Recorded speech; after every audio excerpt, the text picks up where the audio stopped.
there, warm welcome. You watching Blueprint Explosive Exclusive and I'm Meghna Deka. Well, महंगाई बढ़ रही है, पैसा खत्म हो रहा है, कोई तो राहत दो. Well, viewers, if you are amongst those whose wallets simply keep getting lighter year after year, this special segment is for you because there's a possibility that this Diwali is going to come in early for you with a Diwali bonanza. Well, the GST Council is meeting today and tomorrow in Delhi. On the agenda is relief for the Aam Aadmi. That's right. Abki Baar, it will be for the middle class. At least that's what we are picking up.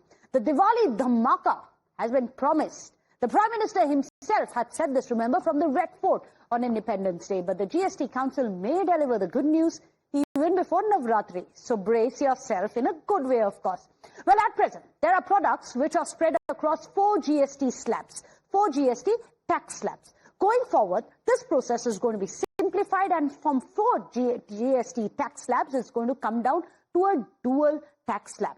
So what we had and what's going to go, let's explain to you. For example, earlier it used to be a 5% tax slab. That stays. 18% tax slab will also stay. However, what is going to go is the 12% and the 28%. So out of the 4, only these 2 tax slabs are going to be retained and the higher 28% will also be going. This is going to mean that there are going to be simplified tax slabs as well. But also what's going to be interesting is this. The fact that there is going to be, as per the proposed GST slabs, the standard slab is going to be 5%, the merit slab is going to be the 12%, but you also have something called the sin tax. Now that sin tax, we're going to explain what the sin tax really mean, is going to be as high as 40%, penalized for items of sin, if you may call it that. Now what this basically means is that all the products and items will now be categorized into 2 slabs or 3 slabs instead of 4 slabs. And to ensure that public saves more and spends more, a majority of the products from the soon-to-be defunct 12% and 28% are now going to be shifted to a lower slab. Now that means that an item that earlier attracted 28% GST will now be taxed at 18% GST, making it cheaper for you. So what's going to get cheaper? What's going to get more expensive? Let's break it down for you.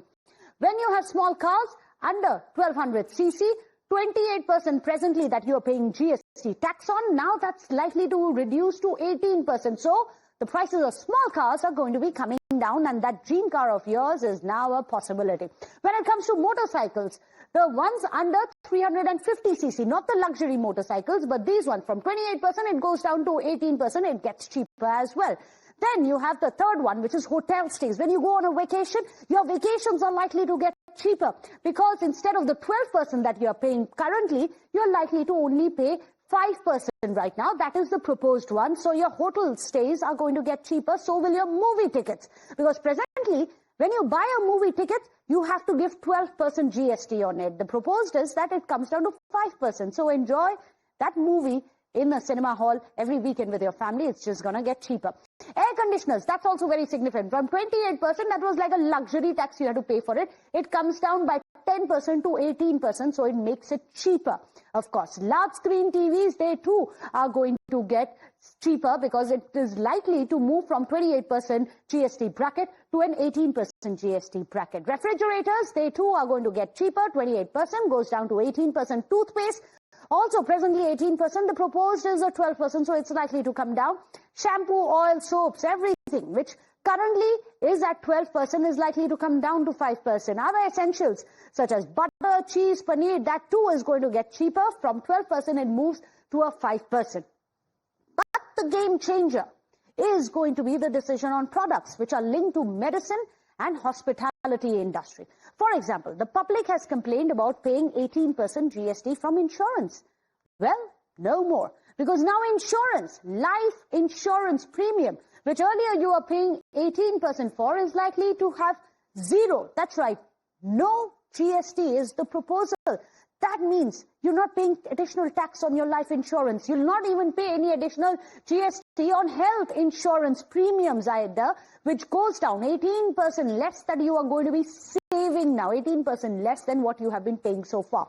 However, it's not all as rosy as one would sound, because to compensate for slashing the GST on most of these household daily use products, the council is likely to push for certain items into the sin tax category, which means that a massive 40% GST tax, which we do not have so far, that has been introduced. That new category has been introduced, and let's be honest, some of these are going to be a bit of a pinch. For example, you of course have, well, there you have it, cigarettes, which go from 28% all the way to 40%. Alcohol goes from 28% again to 40%. Apparels also, which are expensive apparels, not just any apparels, above 2,500 rupees, from 12% goes up to 18%. Four-wheelers, EVs, presently at 5%, it's likely to go up to 18% as well. So there you have it, a quick look at everything that's getting more and more expensive. Luxury EVs, the ones which are above 40 lakh rupees are going to face 40%. Now, creating a sin tax has, of course, alone not going to fully compensate for shifting most of the items into a lower GST slab. There has to be a way to generate revenue. So the shortfall will have to be borne by the centre and the states. And that has already sparked off a stir. Let's tell you why. Because the projected revenue loss, when you cut down your GST, is to the tune of 50,000 to 55,000 crore rupees. That's the projected revenue loss that you have. There you have it, the number on your screens, which is going to be something which has already irked the opposition states. Now, the opposition states have demanded that there should be compensation for the revenue loss that they are going to be facing due to this. So this is the crucial bit that we must remember. So let's take this across to our panelists to better understand what is going to be expected. In fact, very shortly, we are going to be joined by Dr. P.K. Basu, who is the independent economist of Draupadi Patel, CA and financial expert. We are also joined by Mr. P.K. Basu. In fact, Mr. P.K. Basu, I'm going to come across to you first, because they are saying that Abki Baar, it is going to be, well, I believe we don't have Mr. P.K. Basu right now. Let me go across to our other panelists also, who's joining us on the show. We have Draupadi Patel, who's joining us. He's a CA, and he can explain perhaps some of these slabs better to us. Would this kind of a rejig warrant a rejig in the investors' portfolios as well, Mr. Patel? Because experts have said that they're going to be now bullish on consumption stocks, especially when it comes to the FMCG, when it comes to consumer goods, internets, hotels, as we were explaining to our viewers. Yes, so there will be a biggest boost. In fact, you must have read the recent news that automobiles sales has been down because they are waiting for this rate cut, and this rate cut is going to benefit a lot to so many people. Particularly, it is a good for the middle class people, because there earlier 28% tax was to be paid. So let's say if you are buying a Discovery bike, Bajaj ka, it's costing 1 lakh rupees, which is having a 28% GST. Now it is only 18%. So actually, it is the real benefit is going to be happen to the consumer only and only if these corporates are transferring this benefit to the consumer. If they are not transferring and they are making the profit out of this, then even again, customer is not going to get benefit out of this.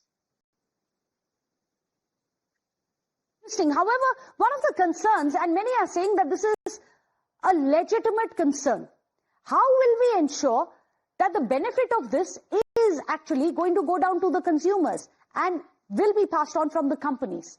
Who keeps that additional bit that they are going to save in GST? That's the one question everyone wants to know, Mr. Patel. Actually, there is no such mechanism in India. That is, we are unfortunate to have this, because no one can track these things unless and until company is deliberately showing that this was the earlier price. Now we are reducing because of this is the effect. So I will say social media influencer can make a big difference into this. So that's very interesting what you are telling us. But Mr. P.K. Basu is now joining us. Is it true that should we be as optimistic as thinking Abki Baar is going to be for the middle class? Because what seems to be coming out from these meetings is that small cars, motorcycles, that's likely to come down to 18%. Hotel stays, as we were just discussing, movie tickets, likely to come down by 5%. Will this, especially since it's ahead of the Navratras, ahead of the Diwali, actually boost domestic consumption, especially when it comes to the middle class, Mr. Basu? Absolutely, it will. There's been a lot of steps this year to boost private consumption. We've seen a big reduction in personal income tax rates for all taxpayers. We've seen a 100 basis point cut in interest rates and more to come. Plus the CRR will be cut by 25 basis points each month starting this month. So substantial improvement in the liquidity situation, a very substantial reduction in tax rates, and now the simplification of the GST. I think the important thing about the GST is that it is a major reform. We should not think about it as a cyclical measure. Okay. Yes, the one-time reduction in rates will provide a significant boost to consumption.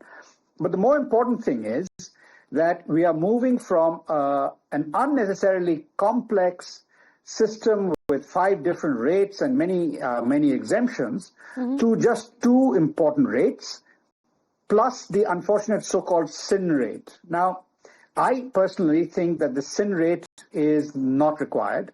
You should not have 3 rates. It's better to have just 2. Okay. If you want to have sin taxes, don't call them GST. You have a sin tax on cigarettes and so on, but it's not a GST. That's a separate tax. You can have a sin tax. But Okay. when it comes to GST, it's better to have a single rate. The second best is to But have why? 2 Can rates. you explain that to us, Mr. P.K. Basu? Why are you saying that the sin tax should not have been brought in?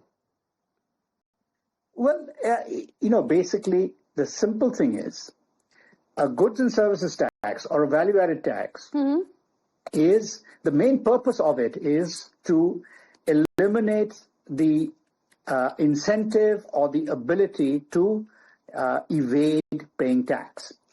It becomes very difficult to evade because everybody is paying the same rate, and there are 2 sides to every transaction.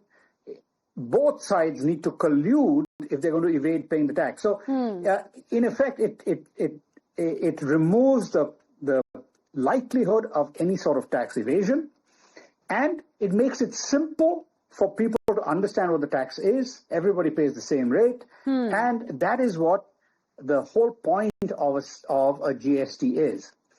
Now, when we started in India, unfortunately, we started with 5 rates. And there were many exemptions even to those 5 rates. So while it was a big improvement on what came before, we had octroys, sales taxes at the state level, etc. All that's gone. So we've moved to an improved system for sure, but we haven't moved to the best system. The best system all over the world, wherever there is a VAT or GST, is to have a single rate.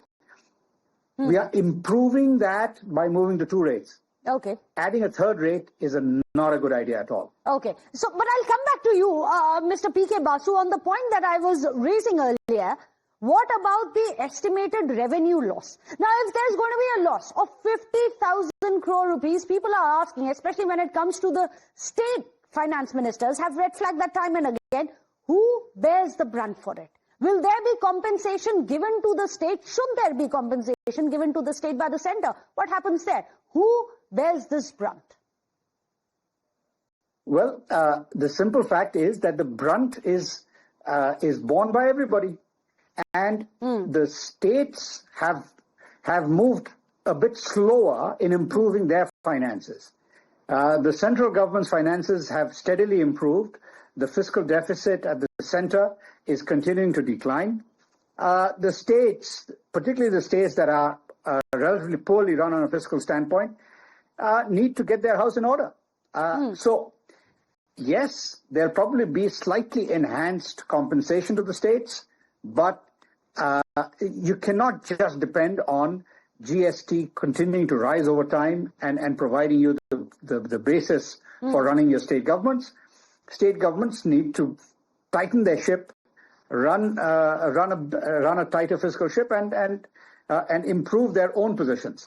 Now, with regard to the GST, I think that revenue loss at the center is going to be fairly modest. Now, this year, we've seen that income tax revenue is slowing down relative to the last 3 or 4 years. Every year, it had been growing 20-30%. This year, there is actually a slight decline in income tax revenue so far this year. But corporate tax revenue is recovering. Customs revenue is doing okay. So I think the the central government's fiscal position is sound, and therefore this is a good time to bring about this reform. The important thing to know about it is that it's a long-term step. The fact that this year there'll be a boost to private consumption is a nice benefit. But the simple point is that we are moving from 5 rates to 2 rates. That is a big positive. If there is a third rate, so-called sin rate, I think it reduces the whole benefit of the reform. It's an improvement, but it could be so if you want much to more of an simplify, improvement if you have simplify. 2 Don't rates or add one. more layers and complicate things essentially. But here's an interesting one. And we must talk about this, Drupad Patel, because this is the most exciting part. For all the people who have health insurance, who have life insurance, that is what may just be exempt, as well as cancer drugs or any life-saving essential drugs. And that's going to be one of the biggest key points, isn't it? One big takeaway, because many people have been wondering, why was it there in the first place? Okay, so earlier also, if you remember, there was no tax on insurance, but this company, this government has imposed this tax. Yes. But now they realize that this is a wrong tax. You cannot charge for this insurance, mediclaim. This is actually helping to the middle class people. And I think Nirmala ji now realized that this was a mistake, and they are now coming back from that mistake. So that is a great step, I will say. On the premium that we pay on it is going to see no GST. Just to point that out. Go ahead. So there will be a no GST now onwards. Okay. And even while filing an income tax return, only a base premium was allowed, not a GST was allowed. So this is also a good step. Now there is no premium, and this is going to boost our insurance industry. We personally believe that everyone should have insurance, and this will help all the people of India for having filing the returns are likely to get easier for this, will it? Mr. Drupad Patel, what's the long-term impact that we hope to see from this? There is a huge impact. Being a chartered accountant, I can relate most of the things in this, because while filing a GST returns, it is taking a lot of time during finding this tax rate, that tax rate. Now it is very easy to manage only 3 tax rates. It's very easy to remember, easy to do reconciliation. There will be a reconciliation between 5%, 12%, 28%, 18%. Now this is only 3 rates are there. So this is going to save a lot of time of normal people. In fact, till now, normal people cannot file the GST return themselves, but they have to reach out to CA, but I think now onwards they can file this GST return themselves. This is a great move. Okay, that's a big thing. So you can online file this. Earlier too, you had the option to file it yourself. However, it's usually so very complicated that the common man simply does not have it. Which is why we, of course, have specialists like Drupad Patel who can help us with it. Drupad, don't worry, you're not going to be going out of job. We'll all keep coming back to you because, as Mr. PK Basu says, if you want to simplify it, why add a third one as well? But, well, it is going to be simplified, but not perhaps as much as many would have expected. However, the good news is that it does seem that for the common man, things that really matter like small cars, motorcycles, your paneer, your bread, your butter, your cheese, that is all likely to come down. If you're planning a vacation or a day out with your family, your movie tickets are going to get cheaper, so will your hotel rates. So those are huge positives ahead of the Navratri season coming up, ahead of the Diwali season which is coming up, and hopefully that's precisely what the doctor would have prescribed for our economy at this time. Thank you so much. Appreciate it, Mr. PK Basu, as well as Drupad, for breaking it down and explaining it to all our viewers. Without a short break, don't go anywhere.